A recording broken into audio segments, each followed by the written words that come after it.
I'm Jessica Anne Pressler, and you've tuned into Your Traitor Within, a podcast that exposes the brutal truths of healing, self-discovery, and breaking free from relentless patterns of self-sabotage. Welcome back to Your Traitor Within. Today's guest is Jennifer Parker, MSSW, therapist, author of Coercive Relationships, Find the Answers You Seek, and creator of the Journey to Healing Intervention Framework. Through finding your voice and the silence, Jennifer trains therapists to better support survivors of coercive control and intimate partner abuse. Today, we will not only discuss her work, but she's also going to share her Traitor Within story. Jennifer, welcome to Your Traitor Within. Thank you for having me. I'm really pleased to be here.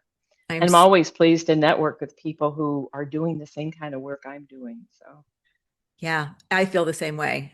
And I want to first ask you about, before we get into the Traitor Within, uh, you train therapists to help people with coercive control, abusive relationships. I want to go there mhm. first because Okay. I mean, granted, it's better and better now than it has been. But for many, many years, therapists were not trained in this. And it actually caused, I believe, damage to their clients. And I could even hmm say myself, many, many years ago, going to a psychiatrist, I was sent there because I was very anxious. I was anxious because of the relationship I was in. Anyone would have been anxious in this Right. relationship, but I Yes. went there because I was very, very anxious, and I was actually even at the moment thinking of death by suicide because I saw that as my only out of this relationship. Mm, And that was partly because of an anxiety. I wasn't depressed. I was happy in other areas of my life, but that is how I was. hmm That's the only way that at that moment I saw relief of the pain. And I go to a psychiatrist for to discuss why I went there, hmm and she never touched the relationship. She never Mm, touched anything. I felt like it was my fault. I was anxious. I was the problem. And it was how to fix me. She gave me medication. I was medicated for years, and I didn't need that medication. I got off it. It was no, it hmm wasn't a chemistry thing. I wasn't feeling that way before the relationship. So Right. I am so incredibly happy this is what you do because although we're better now, we're still not there. And I always, when I talk hmm about and I try to educate people, particularly about narcissistic abuse and coercive control hmm and abuse, that you must find a therapist who understands the Yes. manipulation. Not because, of course, you're there to help the person grow and heal. That's part of it, but you have to understand the manipulation part. So thank you for what you do. Can you talk a little bit about it? I'm so glad that you're raising this question because I had so many people who saw me when I was practicing as a therapist who said, I wish I'd found you sooner. Hmm. And it was precisely because of what you're saying. It's like they felt that other people didn't get it. So, just so to speak, is often how they would put it. And so that was one of the reasons when I decided to retire from therapy after I published my book, I decided I wanted to do that because I wanted to devote more attention to teaching therapists what I'd learned about them. Hmm. And the other reason I really like that you raise this is, when you talk about the traitor within, unfortunately, too many therapists go there first before Hmm. they even understand the context. And so one of the reasons I was drawn to social work, that was my training, was because it always takes into consideration the context of a person's life, which is Yes. what your psychiatrist was totally missing. Yes. Just looking at, somehow how your brain was operating, treating it as a personal problem, and they totally missed exactly what was causing it. So I just have to get there too because I'm an LCSW. I mean, I'm a social worker as well. Oh, And hmm for almost 40 years. I graduated in 88 for my master's. So I've been doing this a long time. And I will say then, and I believe now that it's always been like that for social work. We were trained to look at the family, that if I saw a client come in to my agency or a private client, we were to, ideally if you had a child who needed help, you saw the family or you had people see, hmm you don't want to, you can help a child, but then put them back in the same situation. It's not doing your job really, if possible. Right. we actually had a program, we had a grant that several of the social workers got lucky enough to be part of, where they actually went into families' homes every day for months and actually stayed in the, in the home. And I know that we do that now with some autistic children programs as well, which Mhm. is wonderful because that's the best way to help somebody. So I love that social worker. It's also with social work, it's be where the patient is, be where the client is. I'm sorry. Exactly. Know And their begin goals. where the client is. Right. It's not your goals. You sit there, you listen, you be where they Hmm. are. And it's, you don't Hmm. come in with preconceived ideas. I mean, you have some ideas about, obviously psychology and manipulation, Hmm. as you see, but you have to be there. And that's one of the things I had to just promote social work, but I do love that piece of what we I practice. do too. I do too. And like you said, I firmly believe, and I always say, start with where they are, Hmm. even if they aren't naming abuse, because Hmm. sometimes that's where they are. They're Hmm. just, even if they come in saying, I just need to learn how to please my husband better or my partner better, Hmm. or I need to know how to be a better whatever it is. And even though you might be identifying abuse, you don't tell them that right away. But you begin to ask questions that get them to think about it and to think and how they, and then slowly you begin to maybe, well, this is what I'm thinking, or this is what I would call it if I were experiencing it, but you gradually move into that Hmm. because otherwise you're going to lose them oftentimes. Exactly. And it's more important to be there for them than to lose them. Mhm. Right, Hmm. right. Um, and the same thing when it comes to, in my book, I kind of I'm really surprised, not really surprised because it totally makes sense. But you're focusing on the different ways in which we can have internalized a traitor. Hmm. And Yes. I talk about something similar, the roads that people take and the internalized abuser that they have, and because a lot of times it comes from abusive messages you get from an abusive partner, or it can be from the family that they grew up in, that maybe they were discouraged from, oh, you don't feel that way, or, not trusting their voice, their inner voice. So those are things that are important to come to, but you don't want to start there by Mhm. saying, "Oh, you've got this," because again, it can become so victim blaming. Right. And They that's didn't choose that. right. Right. So Right. that's why I'm always very careful when I speak about the traitor within, and I teach it particularly in people who Good. shows up in romantic relationships. Is first of all, it is never the fault of the victim that you're being abused. Period. End of story. There's no question. You can't End even of argue story. that. Done. Just Hmm. sometimes, but you cannot control another person. So at some point, you need to figure out if, for example, if you're a person that keeps getting into abusive relationships. So you have to Hmm. know both pieces. The education piece that I do is the piece about the manipulation, understand the manipulation, understand how anybody, you could be really healthy and get manipulated and have you trauma bonded Hmm. and be, so that's really important to know. But if you find yourself going into these relationships again and again, once you understand that, it is important to understand, well, what's going on with you. Do you have a traitor Hmm. that's telling you to make excuses for their behavior? Do you have a traitor that's Hmm. telling you that it's your fault that this is happening? Right. Do you have a traitor? Hmm. So that piece you need to understand too. But I do agree that you first, without a question, and I do teach both parts of it, but Hmm. it's important to for them to understand that as a therapist, you're coming in and they are a victim of the manipulation without a question. It is not only, Right. but you Right. just can't change the other person. You have to help Right. them not Right. not and if they're going to stay in this relationship, you have to help them understand ways to not self-blame for what they, for example, because Hmm. there is self-blame, maybe self-blaming, or not to, And I'm wondering if you found, like I did, that oftentimes it happens organically. You don't even have to necessarily say, I notice this about you. Sometimes we need to say that as therapists. Mhm. But that they often, as they're learning about the dynamics of abuse and how they've responded and so forth, Mhm. that they organically will say, my self-esteem has really suffered, or I never really developed good self-esteem because of such and such that happened in my family. And Mm-hmm. that they identify that as a Mm-hmm. goal, and they can see that as a way in which they continue to live by the abuser rules is another way of saying it, Mm-hmm. but that what they've internalized from abuse. Mm-hmm. So I think it can often happen very organically.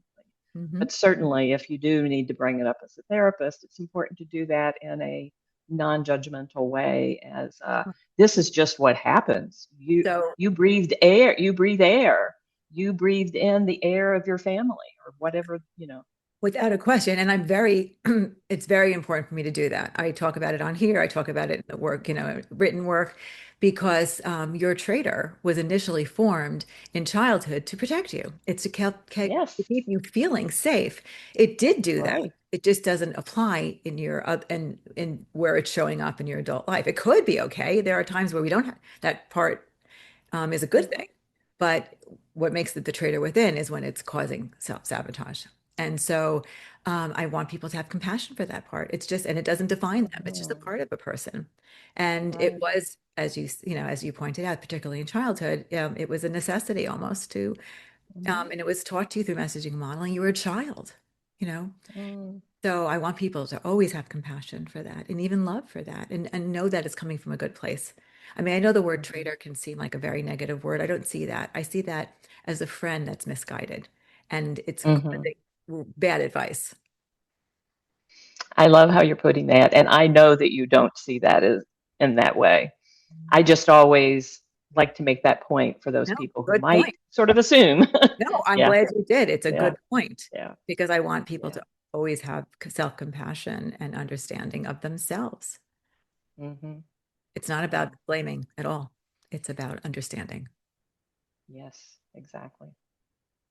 So tell me a little bit more. So in regard to your work, because again, I'm so incredibly happy you're doing that. So those therapists come and they get instruction on how to be, or how does that work? Well, I've developed a curriculum of materials that I also do my workshops from. And so, depending upon the length of the workshop, that I like to do like full day sorts of things, or I could even expand it into more than that, but you know how that goes. Mm-hmm. So, but I teach them, I kind of break it down into 6 different kinds of interventions or modules, I call them.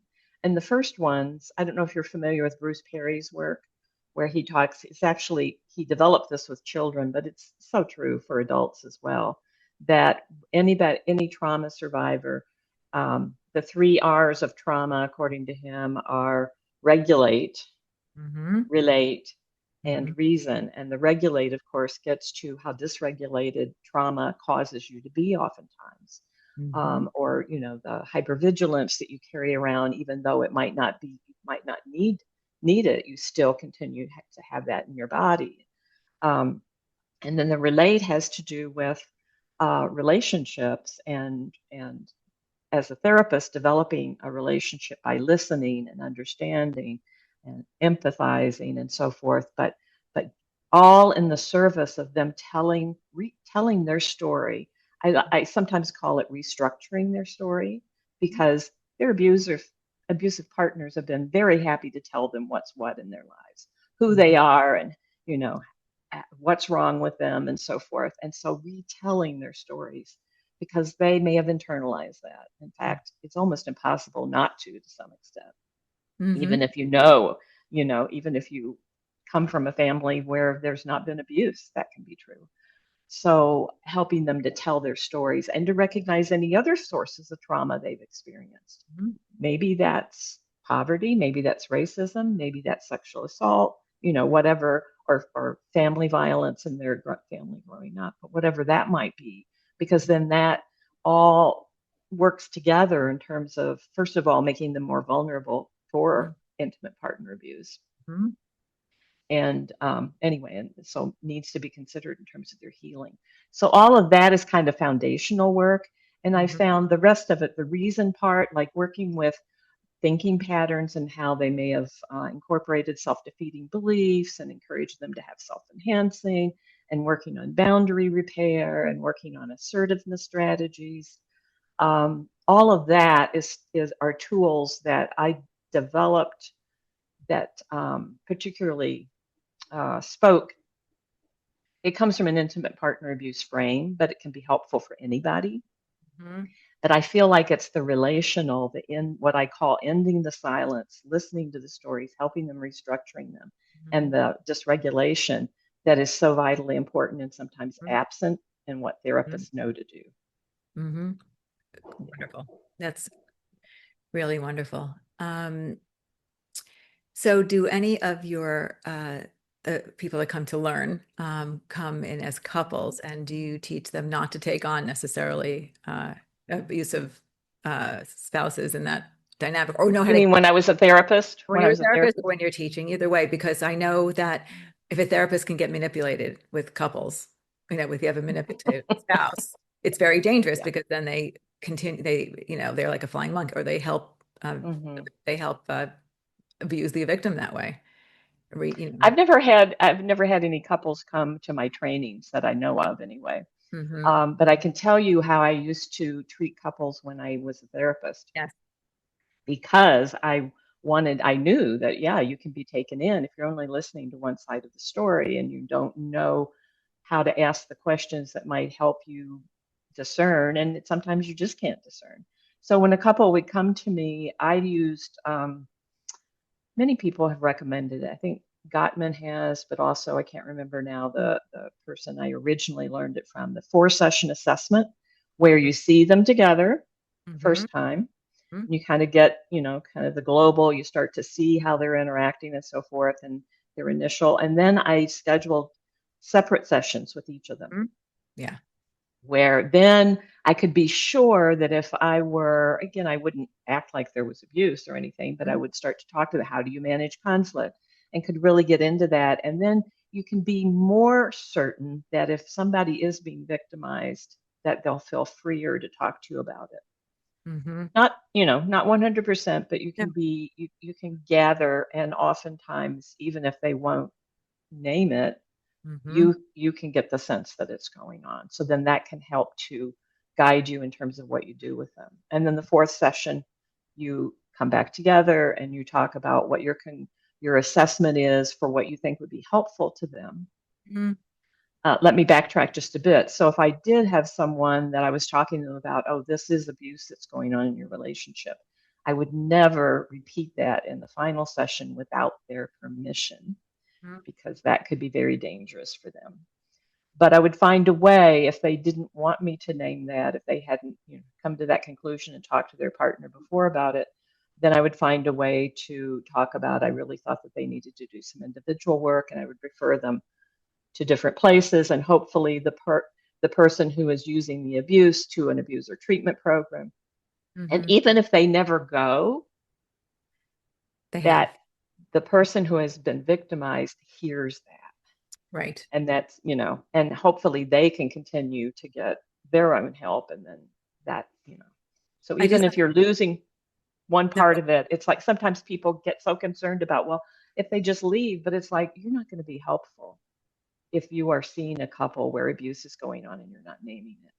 hmm But I also, I worry though about the therapist that doesn't recognize it. You obviously recognize it, and doesn't recognize it Mhm. and participates or in Yeah. even encouraging the abuser to say things or get certain information Mm, that, mhm, if mhm. the therapist isn't aware of the manipulation tactics, if the therapist doesn't understand who they're dealing with.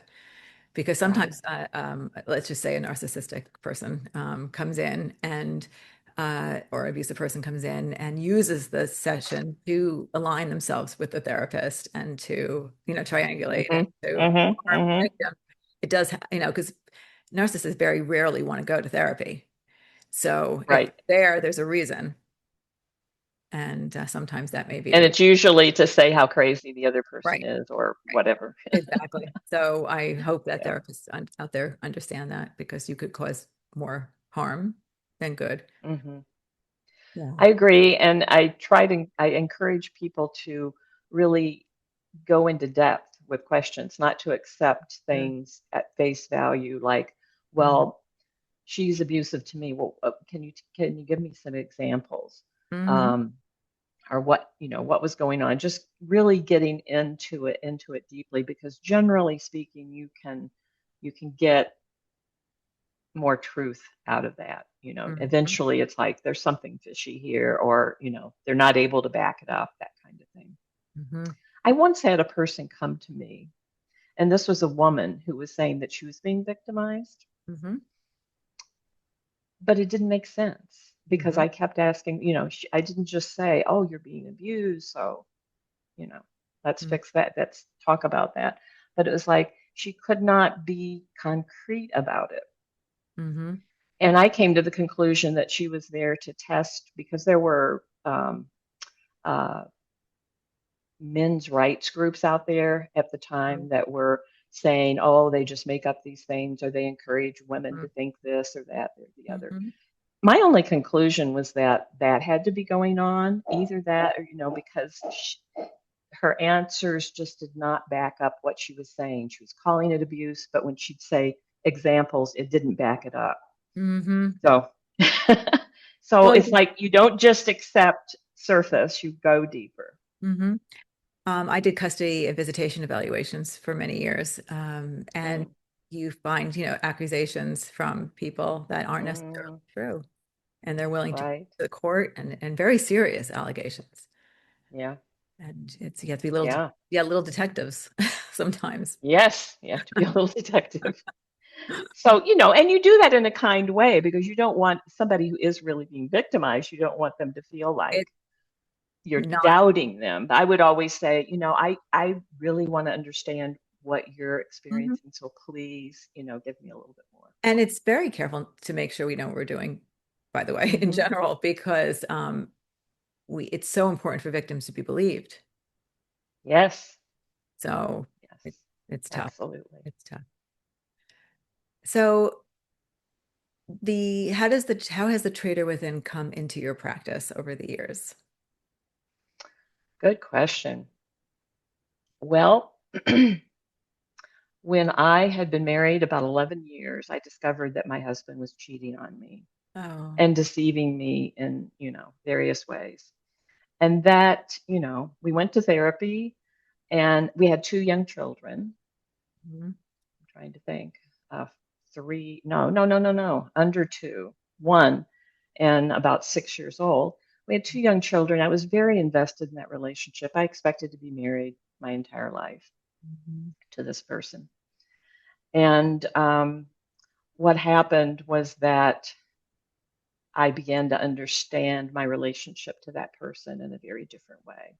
And Mhm. one of the things that really helped me with that, so it's again, the importance of really being able to reflect, was I had a psychology degree, a bachelor's degree. I hadn't gone to graduate school at that point, and but hadn't been working really in that field. And so I had a friend in the social work department who said, how about, I had been taking some other courses. Guess what? In accounting. Oh. Thought I wanted to be an accountant, but I was quickly coming to the conclusion, no. Mhm. But anyway, in the social work department, so she sent me on a practicum, and I went to what they called then a battered women's shelter. Mhm. And I went there thinking, oh, I don't know anything about this. Oh, and by the way, my husband, who was a psychologist, had gone to kind of do some training with them. Um, so I don't, I really don't know anything about it. Well, I did know something about it. Mhm. That was back in the 80s, Mhm. more closer to the grassroots movement that was going on then. And what it really was part of my growth process then, because not I was already examining, okay, what's going on that happened in my relationship? Why is it always my fault? That kind of thing. And then I began to learn about that, as well as feminism, but learn about how abusive dynamics are. Mhm. And I thought, oh, and then I remembered my childhood, Mhm. and the how my father treated my mother, Mhm. and it was just that was inculcated. Um, it, can't say that word.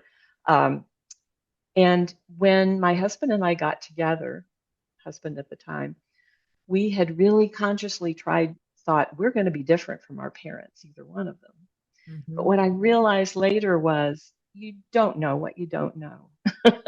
You Mhm. know, it's like you can intend that, but if you kind of internalize some internal dynamics about what it means to be a woman, and you tend to accept that, well, you look at yourself when something's going wrong, that kind of thing, that really it turned out that there was more domination going on in our relationship than I ultimately became comfortable with.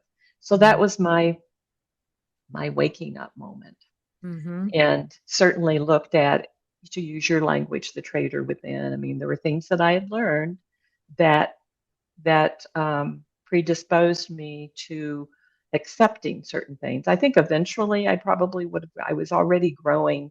Actually, I was growing to the point where I think that's why there was cheating outside of the relationship, because suddenly I was not meeting the needs he wanted Mhm. completely. Mhm. He wasn't getting what he wanted as much as he wanted to get. Of course, this is my story, but I'll stick to it. We have a good relationship now, but I am so happy to say that we are not married, Mhm. because I've just grown so much from that experience, and I have been able to do things that I don't think I would have been able to do in that relationship. Mhm. So, and I really see that with survivors. It's like it's wonderful to see them when they start to feel empowered, that they identify things that they want to change about themselves. They understand they're not to blame for the abuse, and they can begin to do that work and really free themselves. It's such Mhm. a wonderful thing to see. Mhm.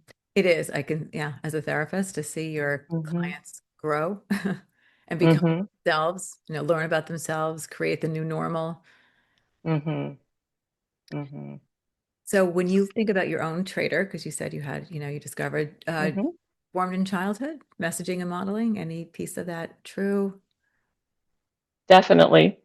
My self-esteem was really very low. You Mm, know, Witness the fact that when I got a psychology degree, I wasn't the one who was also going to further that, because I really wanted to be a therapist even back then, but I mhm, didn't. It wasn't quite there in terms of being able to pursue that. mhm, So it's so low self-esteem, traders within. I would say giving up, listening. If it was too easy for me to give up on what I thought, if it was countered by somebody else who was pretty clever at mhm, manipulating the discussion. Um, and And I also, didn't have the communication skills that I do now. Not to say that that would have changed the relationship, but I think it would have changed how I became committed to the relationship, I think. What do I you mean wouldn't by? have been as interested. Oh, Um, I would have recognized some things that mm, existed in my partner. Yeah, mhm. yeah. If you would look back at your childhood, your teenage self, the person that married your husband, what would you tell her?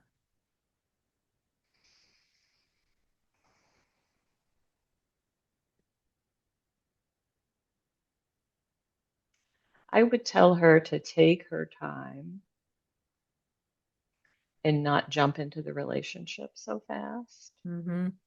And I would tell her that your that lack of confidence that you have, or that fear that you have of being seen, being what's the word I want? Not present, but it's like kind of a fear of, like, you want to be taken seriously, but then you're kind of afraid of it too. You know what I mean? That's something that I could work on. Hmm. That's an important thing for you to work on before you commit to a relationship. Hmm. Because if you can be that strong person and someone loves you and accepts you for that, then that's a good relationship.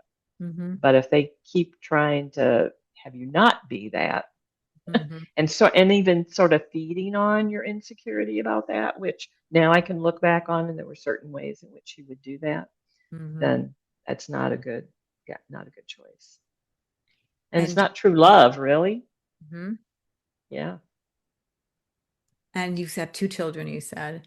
I know Yes, one of the things that made me do the work was because I didn't want my children to inherit my traitor within. Do you feel that you absolutely. have taught your children to be different or? Yes. Yes. I'm happy. Not that they're, none of us, we all have our journeys, right? I remember when my children were, or my daughter was in high school, she complained because both of her parents were therapists, and it's just like, that Yeah. was the worst thing that could be, because I don't talk like other people. Apparently, somebody had commented. Mhm. But anyway, but both of my children are doing so well, and I have four grandsons and Mhm. a fifth one coming. So we're going to be a family of grandsons.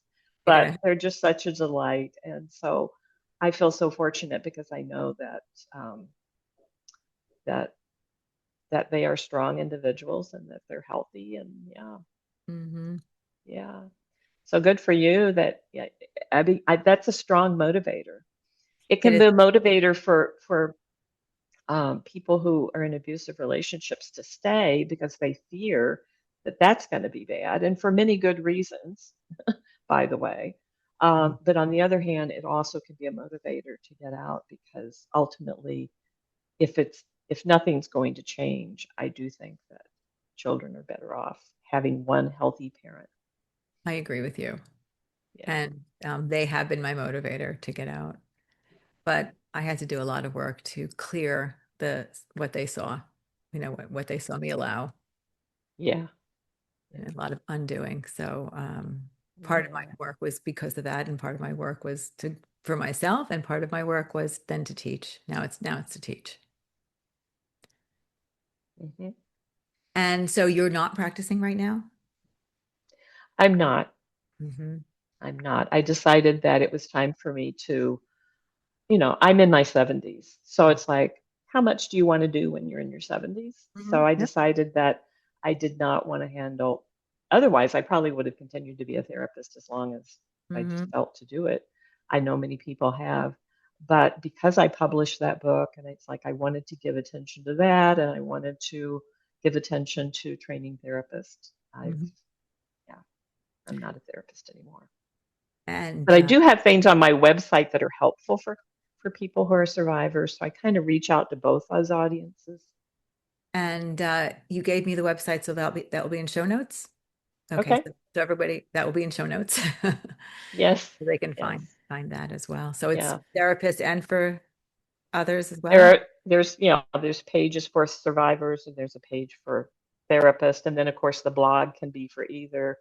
I write it, generally I write my blogs to survivors, but then Mhm. make it clear to therapists that this is something that both educates you, but also you can use for your clients if you Okay, find so it so tell appropriate. me then. So we have it verbally too. So how does someone get to that?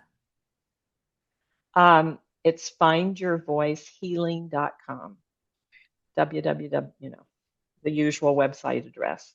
But so fine. Findyourvoicehealing.com. I like it. Yeah.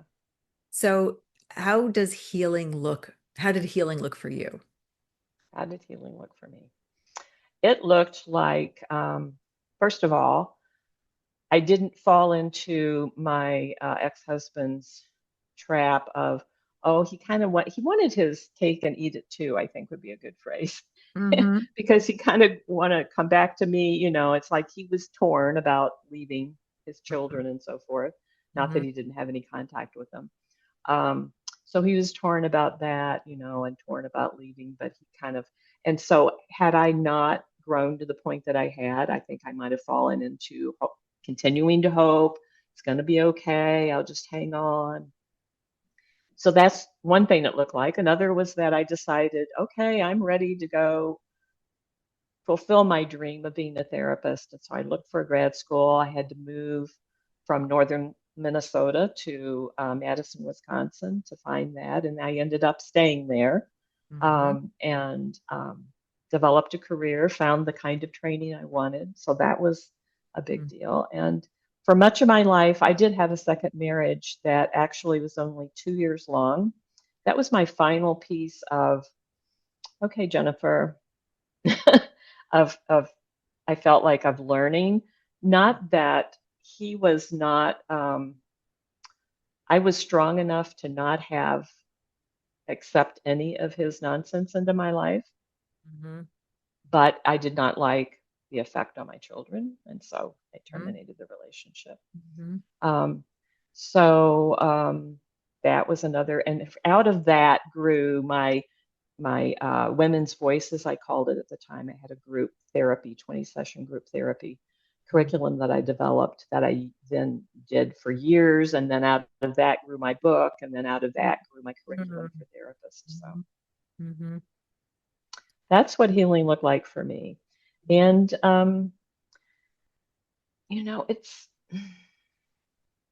it also looks like I did my own therapy. That was important to do. But I also found a spiritual source of support that Mm-hmm. for me worked just as well as therapy. Mm-hmm. In fact, better, I mean, now I can't really say better since I can't compare the two. But at this point in my life, it fulfilled what I needed. It kind of keeps that, because old stuff can come up. Mm-hmm. Perfectionism was mine. And so the fact that I could overcome perfectionism Mm-hmm. and be able to speak in front of people without somehow that dragging me down, Mm-hmm. that was a sure sign of healing. So, Mm-hmm. Congratulations on that. yeah, thank you. Yeah, but these things, and that's a traitor then also, perfectionism. Oh, yeah. Oh, yeah. Oh, And yeah. It was a huge one. but that And, we occasionally those things pop up again, but I know it. It's like, there it is. Okay. well, Don't that's believe in it. right. I mean, that's what the process is. I always say for me, you Hmm. take your traitor, you put it in your pocket, you put it into the garage. It doesn't necessarily Hmm. go away, but you learn to recognize it. You learn your triggers. Hmm. You learned how your responses are to those triggers, and Hmm. you try to replace it with something else. And if or Yeah, a new voice that says, "No, I've got this. This is not going to work anymore for me." absolutely. I love that. Yeah. And it's part of your body. It's all the somatic work that we talk about now and the trauma work Hmm. we talk about. Hmm. It all helps. It all helps. Absolutely. So is there anything you want to share before we close?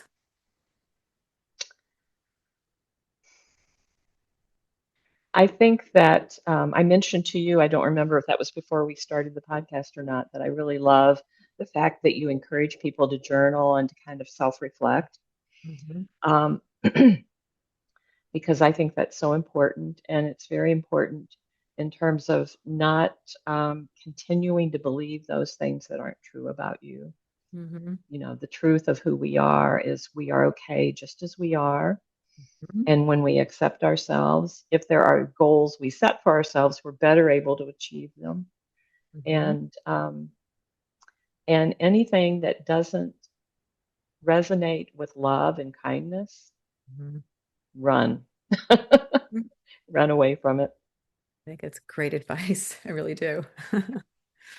Thank you so much for being here. I loved getting to know you. It's been an honor. I agree. Definitely an honor. Thank you for inviting me. If you're interested in learning more about Your Traitor Within, grab the journal. Visit www.jessicaannpressler.com for more.